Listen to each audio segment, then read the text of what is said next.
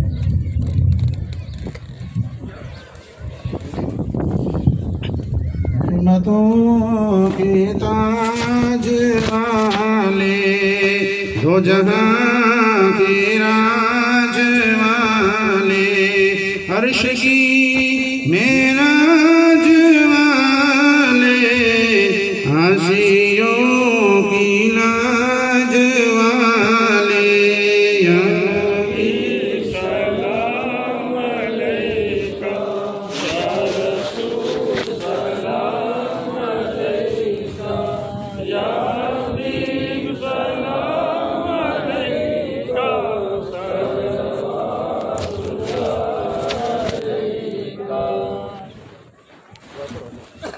الصلاة والسلام عليك يا رسول الله, الصلاة والسلام عليك يا حبيب الله, الصلاة والسلام عليك يا قاسم رزق الله, الصلاة والسلام عليك يا شفيع المذنبين, الصلاة والسلام عليك يا رحمة للعالمين.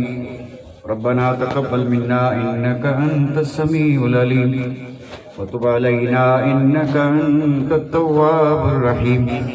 اللهم إنا نسألك العفو والعافية, اللهم إنا نسألك العفو والعافية, اللهم إنا نسألك العفو والعافية والمعافاة الدائمة في الدنيا والآخرة. اللهم إنا نسألك فعل الخيرات وترك المنكرات وحب المساكين. زارت بعبادك فتنة فاقبضنا إليك غير مفتونين. يا رسول الله انظر حالنا, يا حبيب الله اسمع قالنا, إننا في بحر غم مغرقون, خذ بأيدينا سهل لنا أشكالنا. خدایا باقی بنی فاطمہ کی بر قول ایمان کنم خاتمہ, اگر دعوتم رد کنی ور قبول, منو دست دامان آل رسول. ان اللہ و ملائکتہ یصلون علی النبی, یا ایہا الذین آمنوا صلوا علیہ وسلموا تسلیما. اللہم صلی علی سیدنا مولانا محمد وعلی آل سیدنا مولانا محمد وبارک وسلم.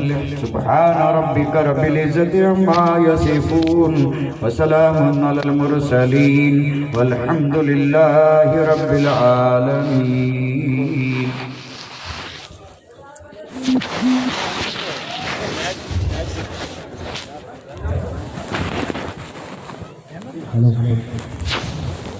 السلام علیکم.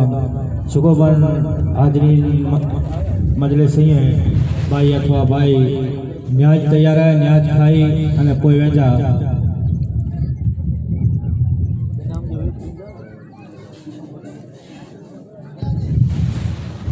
અને એલા પાંજા સાદાત کرام પુઠિયા થી આવ્યા અહીંયા, તો એની જી ચાદર થી